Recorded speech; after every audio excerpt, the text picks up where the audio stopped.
નમસ્કાર, આપ જોઈ રહ્યા છો સ્પાર્ક ટુડે ન્યૂઝ. ગુજરાત સહિત દેશના 12 રાજ્યોમાં મતદાર યાદી સુધારણા ઝુંબેશ ચાલી રહી છે. એસઆઈઆરની કામગીરી કે જેમાં બીએલઓ ઘરે ઘરે જઈને ફોર્મની વહેંચણી કરે છે અને મતદાર યાદી અપડેટ કરવા માટે જરૂરી વિગતો એકત્રિત કરી રહ્યા છે, જેમાં 80% કામગીરી પૂર્ણ થઈ ગઈ છે.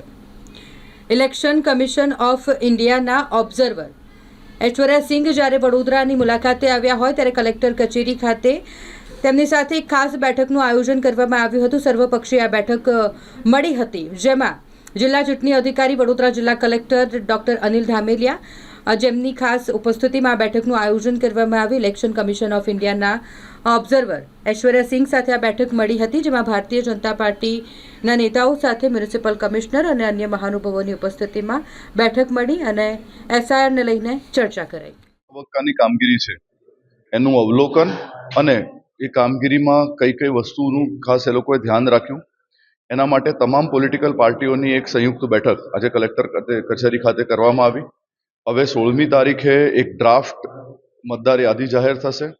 એ ડ્રાફ્ટ મતદાર યાદી જાહેર થયા પછીની શું કામગીરી કરવાની છે એના વિશેની ચર્ચા માટેની આ બેઠક હતી. અને જે ફાઇનલ મતદાર યાદી પ્રસિદ્ધ થશે એના પહેલા પણ કયા કયા મુદ્દાઓને ધ્યાનમાં રાખવાના છે એના માટેની તમામ પોલિટિકલ પાર્ટીઓની બેઠક હતી, જે આદરણીય કલેક્ટર સાહેબે આજે અધ્યક્ષ સ્થાને આ બેઠક યોજવામાં આવી.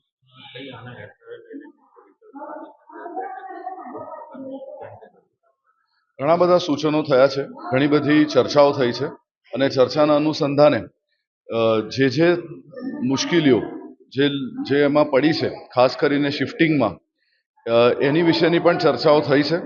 ખૂબ જ સકારાત્મક માહોલમાં આ બેઠક પૂર્ણ થઈ છે અને આવનાર દિવસોમાં જે ડ્રાફ્ટ યાદી પ્રસિદ્ધ થશે એ ડ્રાફ્ટ યાદીમાં પણ જે લોકોના નામો બચી ગયા હોય એ લોકોને ફોર્મ 6ના માધ્યમથી ભરીને એ મતદાર યાદીને હજુ સુદૃઢ કરવાનું એક કાર્ય થશે એવી જોગવાઈ આદરણીય કલેક્ટર સાહેબે અમને આપી છે.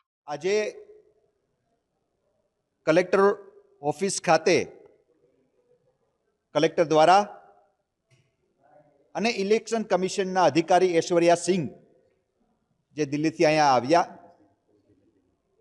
બધી રાજકીય પાર્ટીને બોલાવીને એની સાથે જે આજે એસઆઈઆરનો જે છેલ્લો દિવસ છે એ મુદ્દે રાજકીય પાર્ટી પાસેથી જે પણ જાતના સૂચનો અને જે પણ જાતની માહિતી એ દેવામાં આવી હતી અને પૂછવામાં આવી હતી.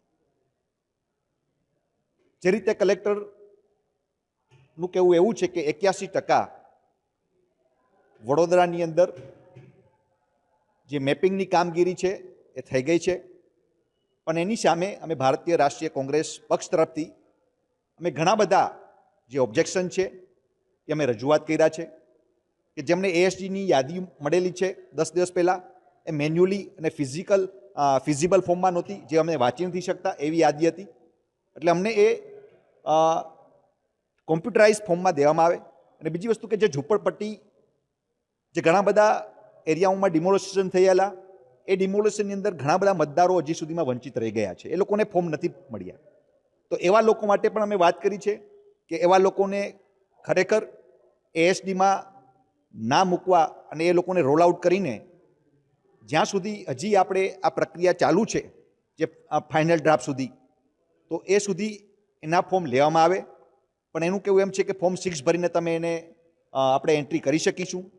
પણ મુદ્દો હવે એ આવે છે કે જે ફોર્મ 6 એમાં તો ચલો કોઈ કદાચ આ લોકો ડોક્યુમેન્ટ નહીં લેવાના, પણ જે લોકો એબ્સન જે નોટિસો આપવાના છે એ નોટિસની અંદર જે લોકોને નવા રજીસ્ટર કરવા પડશે, એ સમયે જે સિનિયર સિટીઝનો કે જે લોકો વૃદ્ધ અવસ્થામાં છે એ લોકોના નામ કમી થઈ જશે. તો એવા લોકોની પાસે કોઈ પણ જાતનું સ્કૂલ લિવિંગ સર્ટિફિકેટ કે જન્મનો દાખલો કે એની પાસે કોઈ પણ જન્મના પુરાવા નથી હોતા. જે લોકો ગામડાઓમાં રહેતા હોય છે, જે લોકોની પાસે શહેરમાં રહેતા હોય છે, તો કોઈ પણ સ્કૂલના કેવા કોઈ દાખલા નથી હોતા.